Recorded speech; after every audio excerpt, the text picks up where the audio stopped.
मुसलमान, सवाल अपने नफ्स से कीजिए, तज़किया नफ्स कीजिए, हम मौत का जिक्र कितना करते हैं? यकीनन खुदा की बात हम जरूर करते हैं, लेकिन जब मौत की बात आती है हम कितना याद करते हैं? हम उस चार दीवारी वाले छोटे से कब्र को कितना याद करते हैं? कभी हम सोचते हैं कि हमें मरने के बाद हिसाब किताब भी देना है।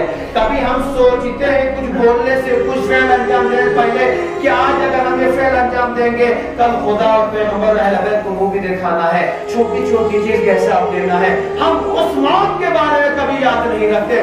लोग भूल जाते हैं दुनिया की इन चहचारों में, दुनिया की रंगीनियों में इंसान भूल जाता है कि हमें मरना भी है। ऐ इंसान क्यों नहीं दर्स से इबरत हासिल करता? कल तुम बच्चे थे, तुम्हारे भी वालिदैन जिंदा थे, आज वो वालिदैन तुम्हारे सामने मौजूद नहीं है। मैं आपसे सवाल करता, कहाँ गए आपके वालिदैन? कल तक आपको संभालते थे, आज आप पापा बन गए, कल आपके लिए पापा थे, वो आज आपके पापा सामने रहे। ए इंसान, जब आपके पापा दुनिया में जिंदा नहीं रहे तो आज तुम पापा बने, तो तुम पापा कहां जिंदा रहोगे? मतलब ये कि हम अपने घर की भी बात करें, हमारे कितने अजीज इस दुनिया से गुजर गए, हमारी माँ गुजर, बहनें गुजर गए, वालिद गुजर गए, भाई गुजरते हैं, मौत होती रहती, घर में हम देखते रहते हैं। लिहाजा वो हमारी नजरों के सामने हमारे साथ जिंदगी करते थे, फंसते थे, खेलते थे, कूदते थे, हमारे साथ सब कुछ करते थे। लेकिन आज हम देखते हैं जब घर में हम जाते हैं उनकी जगह हम खलबत के हालत में देखते, खाली नजर आती वो जगह। लिहाजा गए कहाँ? वो मौत के आगोश में सो गए हैं। मुसलमान, मौत के आगोश में हर किसी को सर रखना है। लिहाजा उस सर रखने के लिए पहले अपना कैरेक्टर इतना अच्छा बनाइए कि मौत भी जब तुम्हारा सर आगोश में रखे तो तुम्हें थप्पी दे दे, तुम्हें शाबाशी दे दे, ऐसा ना हो कि तुम्हें वहां पे तड़पना पड़ जाए। इमाम फरमाते हैं मुसलमान, अक्सिरू ज़िक्रुल्लाह व ज़िक्रुल मौत, तुम मौत को ज्यादा से ज्यादा याद रखो, इसलिए कि मौत से कोई भी बच नहीं सकता। दुनिया में हमारे अंबिया अलैहिस्सलातु वस्सलाम और रसूल अलैहिस्सलातु वस्सलाम और हमारे मासूमीन की लाइफ और हमारे बुजुर्गान की लाइफ हमारे सामने है, कोई नहीं बच सका तो हम और आप भी नहीं बच सकते हैं। बस इतना फर्क है, किसी का नंबर आज है तो किसी का नंबर कल है। बारी सबकी है, लिहाजा जब बारी आनी है, सबको पता है हमें जाना है, तो लिहाजा उस कब्र की तैयारी करो। जिस तरीके से हम दुनिया में जीने के लिए दुनिया में तैयारी करते हैं, को तो इससे अच्छी और मिसाल क्या हो सकती है? या पूरे करगिल वालों को इससे अच्छी और मिसाल क्या हो सकती है? अब करगिल वालों को हमें पता है कि अब जोजिला बंद होने के अय्याम करीब आए हैं। अभी से जब आप घर में जाइए तो घरों में हलचल मची हुई है, हमारी माँ बहने, हमारे बुजुर्गों कान खाए जा रही है कि भैया हमारे पास राशन अभी स्टॉक नहीं हुआ है, हमारे पास अभी तेल नहीं, भुनी फिल तेल मचो, राशन मचो, काला मचो, काला मचो है, चिंग मचो मचो। क्या मतलब? जब लगाते हैं उस बंदा रखते से एक इच्छा आराम जिंदगी गुजारते हैं। आज सर बड़े मार्केट के लेकर आए, लेकिन गुरु मनाते सामने तैयारी करते 6 महीने पूरा स्टॉक जमा कर। क्यों मुसलमान क्यों जमा करते हैं? इसीलिए कि तुम्हें पता है अब जोजिला बंद होने के बाद तुम चाह के भी कहीं से राशन नहीं ला सकते, तुम चाह के भी सस्ते में तेल नहीं ला सकते, तुम चाह के भी कोई चीज खरीद नहीं सकते। लिहाजा इंसान को अपनी मजबूरी का पता है, इसीलिए बर्फ आने से पहले ही इंसान तैयारी करता है, इसका मुकम्मल करता और खुशी जिंदगी गुजारता है। ऐ मुसलमान, तुम्हें बर्फ का तो इतना खौफ है, तुमने पूरी तैयारी कर ली। जो मौत तुम्हारे हमेशा दरवाजे पर आकर दस्तक देती रहती है, तुम्हें इसका कोई खौफ नहीं, कोई तैयारी नहीं तुम्हारी। मिसाल समझिए होंगे, तैयारी जिस तरीके से हम ठंडी के मौसम के लिए करते हैं, वही तैयारी अपने कब्र की रखे, मौत की तैयारी रखे। इमाम फरमाते हैं तीसरी चीज कुरान, तुम कुरान की तिलावत ज्यादा से ज्यादा करो, लेकिन तुम जितना कुरान मजीद को पढ़ोगे, कुरान पढ़ने से तुम्हारा दिल मुनव्वर हो जाता है, तुम्हारे दिल में ईमान में इजाफा हो जाता है।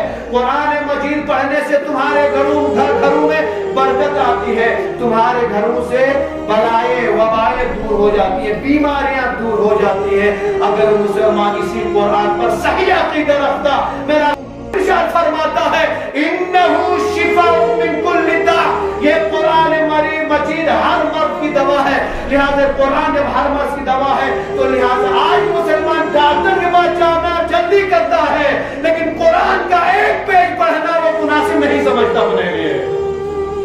ہماری کم ظرفی دیکھیے، یہاں سے 1 گھنٹے کا سفر کر کے ہم کرگل جائیں گے، 4-5 گھنٹے کا سفر کر کے ڈاکٹر کے لیے ہم کشمیر جائیں گے، لیکن کبھی اسی قرآن مجید کو شفا کے لیے سے کبھی دو پیج تلاوت نہیں کر سکتے۔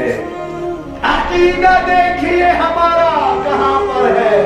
خدا نے تو ہم سب مسلمانوں سب چیز بتا دی ہے، لیکن یہ ہم مسلمانوں کی کم بختی ہے کہ ہم عمل نہیں کرتے ہیں، جھوٹتے ہیں، جاتے ہیں اس گھر پہ اپنی مشکل حل کرنے کے لیے جس گھر میں جو صاحب در ہے اسی خود 50 مشکل ہے، اور جو مشکلیں حل کرنے والا ہے اس کے پاس ہم دستک بھی نہیں دیتے، گھر تک آس پاس تک نہیں جاتے۔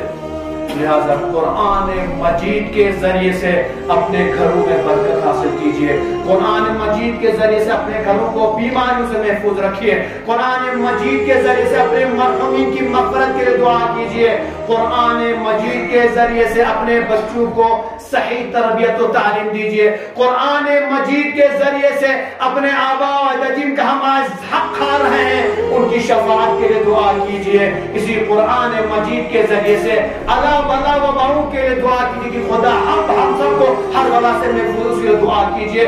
اس قرآن میں وَلَا رَطْبٍ وَلَا يَابِسٍ إِلَّا فِي كِتَابٍ مُبِينٍ، ارشاد ربانی ہے یہ وہ کتاب ہے جس میں ہر خشک و تر کا ذکر ہے۔ اے مسلمان، جب خشکی کا بھی اس میں ذکر ہے، تر کا تری کا بھی اس میں ذکر ہے، جب ہر خشک و تر کا اس میں ذکر ہے تو ہم مسلمان کیوں غافل ہے اس قرآن مجید سے؟ کیوں غافل ہے؟ جب قرآن مجید کی بات آتی ہے، مکاتب کی بات آتی ہے، مدرسوں کی بات آتی ہے، کتنا ہم پیچھے بھاگتے ہیں، بہت بھاگتے ہیں۔ دینی تعلیم کے لیے ہمارا شعور میں کتنا زیادہ ہوا ہے، ہم ہر چیز قربان کرنے تیار ہیں، ہم اپنا گھر پراپرٹی بیچنے کے تیار ہیں، اور دینی تعلیم کے لیے کل میرا بیٹا کچھ نہ سے ایک فوجی بنے گا، کل کچھ نہ سے ایک سپاہی بنے گا، یا ڈاکٹر بنے گا، انجینئر بنے گا، اس کے لیے آپ سب کچھ قربان کرنے کے تیار ہیں۔ جو اللہ کی کتاب ہے، جو آپ کو صحیح راستہ دکھانے والی کتاب ہے، جو صحیح تعلیم دینے والی کتاب ہے، جو ہم سب کی ہدایت کی کتاب ہے، وہ کتاب جس میں ہماری نجات ہے، اس کتاب یا تعلیم کی بات آ جاتی ہے تو جیب سے 100 روپیہ نہیں نکلتے اور 100 روپے کے تانے نکلتے ہیں۔ شعور زندگی دیکھیں ہمارا، ہم کس منزل کی طرف جا رہے ہیں دیکھیے، اسکول کتنے آپ اپنے گھروں میں دیکھیں، اپنے علاقے میں دیکھ لیجئے، مکاتب کتنے دیکھ لیجئے، کبھی بول کیا مسلمان ایک ابھی اسی طرح سے علاقے میں دہلی سی سٹی میں دیکھ لیجئے 5 سے 6 سے 8 سے 10 اسکول ملیں گے، اسی مسلمانوں کے کتنے مکاتب کے کتنے مدرسے ہیں اسی سٹی میں قرآن پڑھا۔ نہیں میں نے کہا کہ شیعوں کے، میں مسلمانوں کی بات کروں، شیعہ ہو چاہے سنی ہو، کتنے مدرسے ہیں مسلمانوں کے اسی سٹی میں؟ آپ دیکھیں گے جہاں پر 1000 اسکول، یونیورسٹی، کالجز ہوں گے، وہاں پہ شاید ایک آدھ مدرسہ یا ایک آدھ مکتب ہوگا، اور اس کی حالت ایسی خستہ ہوگی کہ بچے نیچے بیٹھنا پسند نہیں کرتے، اس کی حالت اتنی خستہ ہوتی ہے۔ اور امام فرماتے ہیں وَتِلَاوَةِ الْقُرْآنِ، زیادہ سے زیادہ تلاوت قرآن کرو۔ جب قرآن کی تعلیم ہی نہیں ہمیں مل رہی ہے تو ہم قرآن پڑھیں گے کیا پڑھیں گے؟ اے مسلمان، قرآن کی تعلیم حاصل نہیں کرو گے، تمہاری مثال اس گدھے کی طرح ہے، اس ڈونکی کی طرح ہے، اس حمار کی طرح ہے جس کے اوپر کتابوں کا بوجھ لادا ہوا ہے، پوری لائبریری کی کتاب اس کے اوپر ہے، بوجھ ہے، لیکن وہ ایک کتاب سے بھی فائدہ اٹھا نہیں سکتا۔ ہم مسلمانوں کے لیے ہے، ہمارے گھروں میں قرآن تو رکھا ہوا ہے لیکن ایک پیج ہم پڑھ نہیں سکتے ہیں، ایک پیج سے ہم فائدہ نہیں اٹھا سکتے ہیں، تو لہٰذا تمہارے گھر سے قرآن ہونے کا کیا فائدہ؟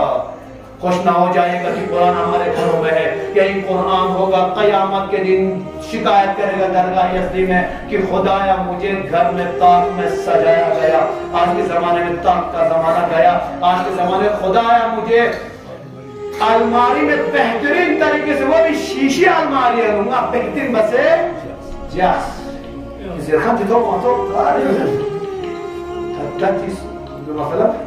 اس کے اوپر گرد آلود جمع تھی اس میں، اور کوئی پڑھنے والا نہیں ہے۔ اے مسلمان، قرآن سجاوٹ کے لیے نہیں ہے، سجاوٹ کے گملے ہوتے، پھول ہوتے ہیں، قرآن ہدایت کے لیے، تلاوت کے لیے ہے، نہ کہ تمہاری الماری کو زیب دینے کے لیے۔